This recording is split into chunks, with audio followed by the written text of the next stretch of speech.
ಚಾಮರಾಜನಗರ ಜಿಲ್ಲೆ ಯಳಂದೂರು ತಾಲೂಕು ಅಖಿಲ ಭಾರತ ವೀರಶೈವ ಲಿಂಗಾಯತ ಮಹಾಸಭಾ ತಾಲೂಕು ಘಟಕದ ವತಿಯಿಂದ ಜಿಲ್ಲಾಧ್ಯಕ್ಷರು ಮತ್ತು ತಾಲೂಕು ಅಧ್ಯಕ್ಷರುಗಳು ಮತ್ತು ತಾಲೂಕು ನಿರ್ದೇಶಕರುಗಳು, ಜಿಲ್ಲಾ ನಿರ್ದೇಶಕರುಗಳು ಸೇರಿದಂತೆ ಅನೂರು, ಕೊಳ್ಳೇಗಾಲ, ಗುಂಡ್ಲುಪೇಟೆ, ಯಳಂದೂರು ತಾಲೂಕಿನ ಜಿಲ್ಲಾ ನಿರ್ದೇಶಕರುಗಳಿಗೆ ಸೇರಿದಂತೆ ಕೇಂದ್ರ ಸಮಿತಿಗೆ ಆಯ್ಕೆಯಾಗಿರುವಂಥ ಎನ್ ರಿಚ್ ಮಾದೇಸ್ವಾಮಿ ಮತ್ತು ರೂಪಾದೇವಿಯರನ್ನು ಚಾಮರಾಜನಗರ ಜಿಲ್ಲೆಯ ಪರವಾಗಿ ಯಳಂದೂರು ತಾಲೂಕಿನಿಂದ ಅವರಿಗೆ ಗೌರವವನ್ನು ಸಲ್ಲಿಸಲಾಯಿತು ಮತ್ತು ಸನ್ಮಾನವನ್ನು ಸಹ ಮಾಡಲಾಯಿತು.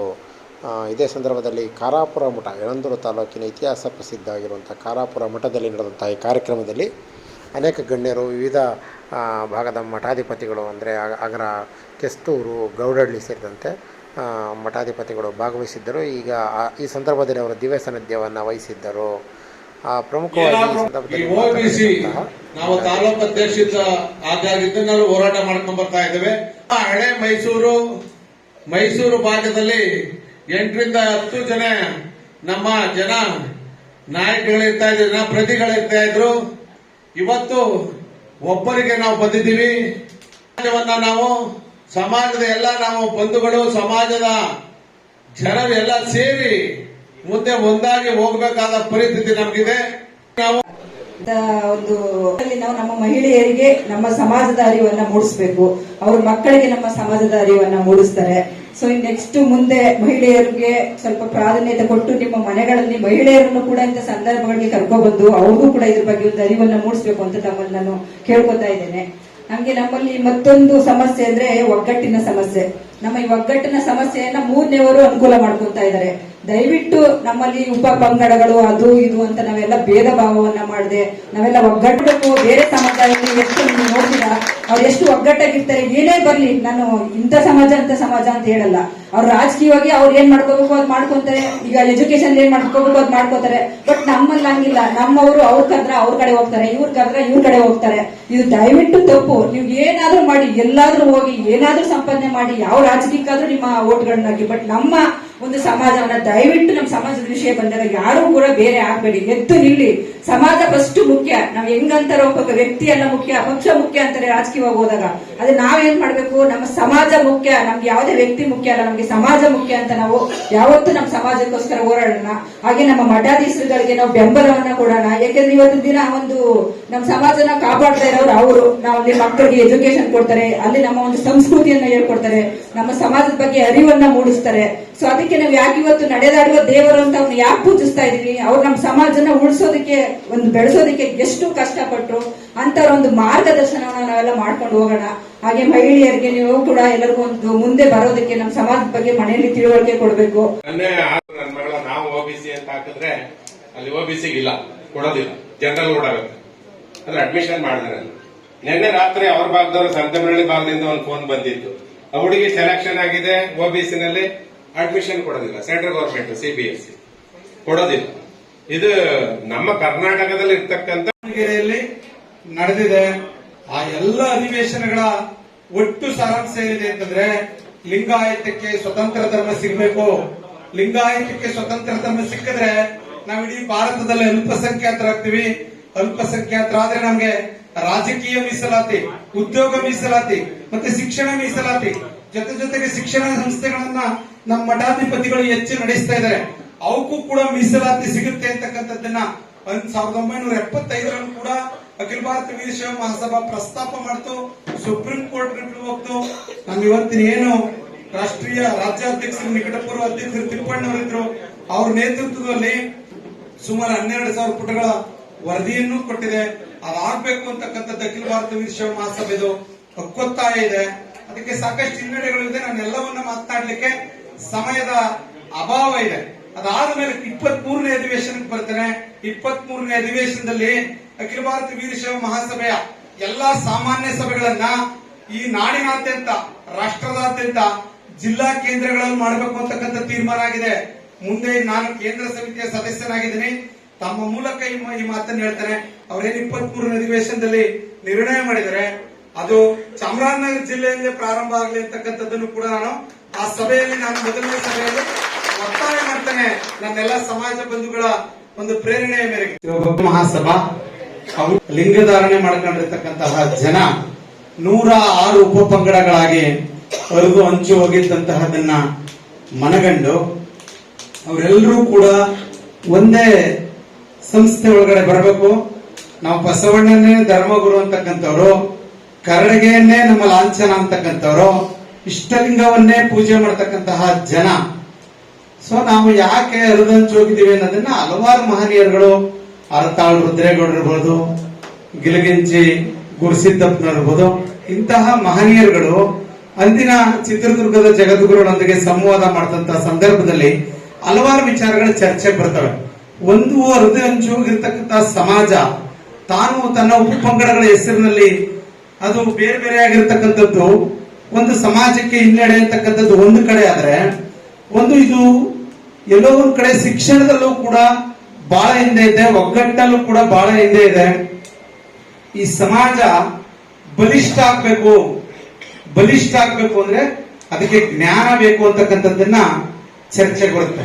ಅದಕ್ಕೆ ಪೂರ್ವಕವಾಗಿ 1869ರಲ್ಲೇ ಚಿತ್ರದುರ್ಗದ ಜಗದ್ಗುರುಗಳು ಬೆಳಗಾವಿಯಲ್ಲಿ ಒಂದು ಹಾಸ್ಟೆಲ್ ಅನ್ನು ಮಾಡ್ತಾರೆ. ಅದಾದ್ಮೇಲೆ 1883ರಲ್ಲಿ ಅರತಾಳ್ ರುದ್ರೇಗೌಡರು ಮತ್ತೆ ಗಿಲ್ಗಿಂಚಿ ಗುರುಸಿದ್ದಪ್ಪನವರು ಎಲ್ಲರೂ ಸೇರಿ ಇವತ್ತಿನ KLE ಏನಿದೆ, ಕರ್ನಾಟಕ ಶಿಕ್ಷಣ ಫಂಡ್ KLE ಅನ್ನ ಸ್ಥಾಪನೆ ಮಾಡ್ತಾರೆ. ಸೊ ಇವತ್ತೇನು ನಾಡಿನಾದ್ಯಂತ ಲಿಂಗಾಯತ ಮಠಗಳು ಶಿಕ್ಷಣ ಸಂಸ್ಥೆಗಳನ್ನ ತೆರೀಬೇಕು, ಗ್ರಾಮೀಣ ಪ್ರದೇಶದಲ್ಲಿರ್ತಕ್ಕಂತಹ ಲಿಂಗಾಯತರಿಗೆ ಶಿಕ್ಷಣವನ್ನ ಕೊಡಬೇಕು, ಆ ಶಿಕ್ಷಣದ ಮೂಲಕ ಮಾತ್ರ ಸಮಾಜವನ್ನ ನಾವು ಮೇಲೆತ್ತಬಹುದು, ಒಂದು ಗಂಭೀರವಾಗಿ ಅದು ಬದಲಾವಣೆಯನ್ನ ಬಯಸಲಿಕ್ಕೆ ಬೇಕಾದಂತಹ ಒಂದು ಸಾಧನ ಅಂತಂದ್ರೆ ಅದು ಶಿಕ್ಷಣ ಅಂತಕ್ಕಂಥ ತೀರ್ಮಾನಕ್ಕೆ ಬಂದದ್ದರ ಪರಿಣಾಮವಾಗಿ ಇವತ್ತು ನಾಡಿನಾದ್ಯಂತ ಲಿಂಗಾಯತ ಮಠಾಧಿಪತಿಗಳು ಮತ್ತೆ ಲಿಂಗಾಯತ ಶಿಕ್ಷಣ ಸಂಸ್ಥೆಗಳು ಹಲವಾರು ಹಳ್ಳಿಯಲ್ಲಿ ಇವತ್ತು ನಮ್ಮ ಚಾಮರಾಜನಗರ ಜಿಲ್ಲೆ ಒಳಗಡೆ ಸುತ್ತೂರು ಮಹಾಸಂಸ್ಥಾನ ಕಟ್ಟಕಡೆ ಹಳ್ಳಿಗಳಲ್ಲೂ ಕೂಡ ಶಿಕ್ಷಣ ಸಂಸ್ಥೆಯನ್ನು ತೆರೆದಿದೆ. ಬಾಚಹಳ್ಳಿ ಅಂತಕ್ಕಂತಹ ಒಂದು ಕಾಡಂಚಿನ ಗ್ರಾಮದಲ್ಲಿ 1970 ಸಂದರ್ಭದಲ್ಲೇ ಒಂದು ವಿದ್ಯಾರ್ಥಿ ನಿಲಯವನ್ನ ತೆರೆಯುತ್ತೆ. ಅದು ಪ್ರಥಮ ವಿದ್ಯಾರ್ಥಿ ನಿಲಯ. ಇವತ್ತು ನಮ್ಮ ಯಳಂದೂರು ಇರ್ಬೋದು, ಸತ್ಯೇಂದ್ರಹಳ್ಳಿ ಇರ್ಬೋದು, ಚಾಮರಾಜನಗರದ ಕಾಲೇಜ್ ಇರ್ಬೋದು, ನೀವು ರಾಮಾಪುರದಿಂದ ಆಚೆ ಅಜ್ಜಿಪುರದ ಆಚೆ ಮಾರ್ಟಳ್ಳಿ ಅಂತಹ ಪ್ರದೇಶಗಳಲ್ಲೂ ಕೂಡ ಮಠಮಾನ್ಯಗಳು ಇವತ್ತು ಶಿಕ್ಷಣ ಸಂಸ್ಥೆಯನ್ನ ತೆರೆದು ಶಿಕ್ಷಣವನ್ನ ಕೊಡ್ತಾ ಇವೆ ಅಂತಂದ್ರೆ ನಮ್ಮ ಹಿರಿಯರ ಒಂದು ಚಿಂತನೆ ಅದು ಒಂದು ರೀತಿ ಲಹರಿಯಾಗಿ ಹರಿದು ಎಲ್ಲಾ ಮಹನೀಯರುಗಳು ಕೂಡ ಇವತ್ತು ಅದಾದ ಮೇಲೆ ಈ ಹರಿದು ಹಂಚು ಹೋಗಿದ್ದಂತಹ ಸಮಾಜ ಒಟ್ಟಿಗೆ ಬರಬೇಕು ಅಂದ್ರೆ ಅದಕ್ಕೊಂದು ಸಂಘ ಬೇಕು ಅಂತಕ್ಕಂಥ ತೀರ್ಮಾನಕ್ಕೆ ಬಂದ ಮೇಲೆ 1904ರಲ್ಲಿ ಆನಗಲ್ ಕುಮಾರ ಶಿವಯೋಗಿಗಳ ನೇತೃತ್ವದಲ್ಲಿ ಅವತ್ತು ಗುರು ವಿರಕ್ತರು ಕೂಡ ಒಂದಾಗಬೇಕು ಅಂತಕ್ಕಂಥ ಒಂದು ತೀರ್ಮಾನವನ್ನು ಕೂಡ ಮಾಡುತ್ತೆ. ನಮ್ಮಲ್ಲಿ ವಿರಕ್ತಿ ಬೇರೆ ಗುರು ಬೇರೆ ಅಂತ ನಮ್ಮ ಮಠಾಧಿಪತಿಗಳು ಕೂಡ ಒಟ್ಟಾಗಬೇಕು, ಸಮಾಜ ಒಟ್ಟಾಗಬೇಕು ಅಂದ್ರೆ ಅವರು ಕೂಡ ಒಂದೇ ಛತ್ರಿ ಒಳಗಡೆ ಕೆಲಸ ಮಾಡಬೇಕು ಅಂತಕ್ಕಂಥದ್ದನ್ನು ತೀರ್ಮಾನ ಮಾಡಿ 1904ರಲ್ಲಿ ಅಂದೇ 106 ಉಪಪಂಗಡಗಳಿದ್ದು. ಮೈಸೂರು ಭಾಗದಲ್ಲೇ ಬೇರೆ ತರ ಇತ್ತು, ಹೈದರಾಬಾದ್ ಕರ್ನಾಟಕದಲ್ಲೇ ಬೇರೆ ತರ ಇತ್ತು, ನೀವು ಮುಂಬೈ ಕರ್ನಾಟಕದಲ್ಲೇ ಬೇರೆ ತರ ಇತ್ತು, ಮತ್ತೆ ಮಧ್ಯ ಕರ್ನಾಟಕದಲ್ಲಿ ಬೇರೆ ಬೇರೆ ನೊಳಂಬ ಲಿಂಗಾಯತ, ಪಂಚಮಶಾಲೆ, ಗೌಡ ಲಿಂಗಾಯತ, ಗೌಳಿ, ಆರಾಧ್ಯ, ನೊಣಬ, ಈ ರೀತಿ ಸೆಟ್ರಂತೆ ಬಣಜಿ ಈ ತರದ್ದೆಲ್ಲ ವಿಚಾರಗಳನ್ನ ಅವತ್ತು ಚರ್ಚಿಸಿ ಎಲ್ಲರೂ ಕೂಡ ನಾವು ಒಟ್ಟಿಗೆ ಇದ್ದರೆ ಮಾತ್ರ ನಾವು ಏನಾದರೂ ಒಂದು ಗಂಭೀರವಾದಂತಹ ವಿಚಾರಗಳನ್ನ ಸಮಸ್ಯೆಗಳನ್ನ ಎದುರಿಸಲಿಕ್ಕೆ ಸಾಧ್ಯ ಅಂತೇಳಿ ಹರಿದು ಹಂಚು ಹೋಗಿದ್ದಂತಹ ಸಮಾಜವನ್ನ ಒಟ್ಟುಗೂಡಿಸಿದಂತಹ ಕೀರ್ತಿ ಆನಗಲ್ ಕುಮಾರ ಶಿವಯೋಗಿಗಳವರಿಗೆ ಸಲ್ಲುತ್ತೆ. ನಮ್ಮ ಗ್ರಾಮೀಣ ಪ್ರದೇಶಗಳಲ್ಲಿ ತಾಲೂಕು ಮಟ್ಟದಲ್ಲಿ ಆದ್ರೂ ಕೂಡ ನಾವು ನಮ್ಮ ಗ್ರಾಮೀಣ ಮಟ್ಟದ ನಮ್ಮ ಸಮಾಜದ ವಿದ್ಯಾರ್ಥಿಗಳಿಗೆ ಮತ್ತೆ ರೈತರಿಗೆ ಆಗಿರ್ಬೋದು, ಯಾವುದೇ ಆದಂತಹ ಒಂದು ಇಲಾಖೆ ಆಗ್ಬೋದು, ಒಂದು ಆಸ್ಪತ್ರೆ ಆಗ್ಬೋದು, ಇನ್ಶೂರೆನ್ಸ್ ಆಗ್ಬೋದು, ಇದ್ರ ಬಗ್ಗೆ ಒಂದು ಸ್ವಲ್ಪ ಅರಿವು ಮೂಡಿಸ್ಕೊಟ್ಟು ವಿದ್ಯಾರ್ಥಿಗಳಿಗೆ ಒಂದು ಹಂತದಿಂದ ಬಂದು ಇನ್ನೊಂದು ಹಂತಕ್ಕೆ ನಾವು ಹೇಗೆ ಹೋಗಿ ವಿದ್ಯಾಭ್ಯಾಸ ಮಾಡಬೇಕು, ಯಾವ ಒಂದು ಸಬ್ಜೆಕ್ಟ್ ತಗೋಬೇಕು ಅನ್ನೋದೊಂದು ಅರಿವಿಲ್ಲದಂತ ಜನ ನಮ್ಮ ಸಮಾಜದಲ್ಲಿ ಸಾಕಷ್ಟು ಜನರಿದ್ದಾರೆ.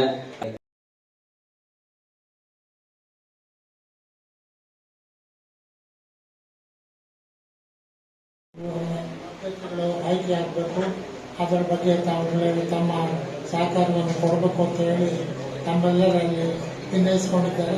ಆ ಕೆಲಸವನ್ನು ಮಾಡ್ತಾರೆ ಅಂತ ನಮ್ಮೆಲ್ಲರ ಕರ್ತವ್ಯ ಅಂತ ನಾನಾದರೂ ಕೂಡ ಭಾವಿಸ್ತೇನೆ.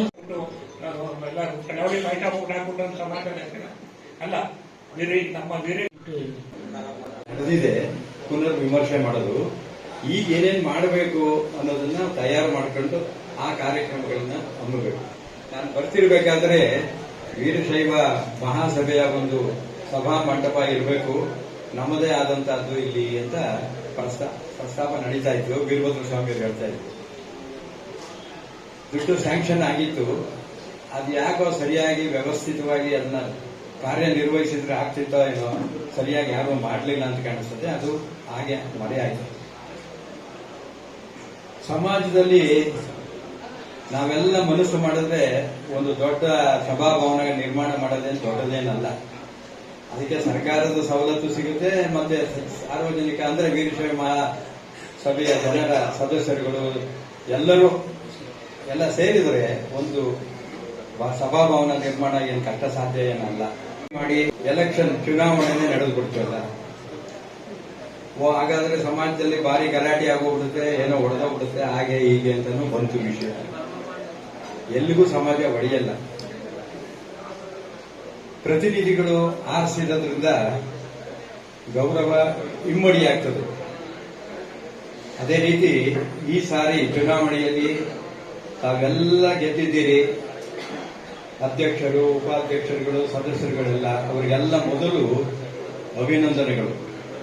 ಯಾಕಂದ್ರೆ ಇವತ್ತು ನೋಡ್ತಾ ಇದ್ರೆ ಇವು ಇಷ್ಟು ಜನ ಸೇರಿರೋದು ನಮ್ಮ ಸಮಾಜ ಒಂದು ಉತ್ತಮವಾದ ರೀತಿಯಲ್ಲಿ ಸಾಗಲಿಕ್ಕೆ ಹೋಗ್ತಿದೇನೋ ಅಂತ ನನ್ಗೆ ಅನಿಸ್ತಾ ಇದೆ.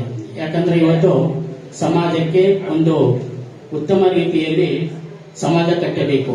ಯಾಕಂದ್ರೆ ಇವತ್ತು ನಮ್ಮ ಹಲವಾರು ಹಿಂದಿನ ಅವರ ಮನಸ್ಸು ಸಂತೋಷಪಡಿಸಬೇಕಂತ ಕೇಳ್ಕೊಳ್ತಾ ಈ ಸಮಾರಂಭದ ಉದ್ಘಾಟನೆ ಮಾಡ್ತಕ್ಕಂಥ ನನಗೊಂದು ಸೌಭಾಗ್ಯ ದೊರೆಯುತ್ತೆ ಅಂತಕ್ಕಂಥ ಹೇಳ್ತಾ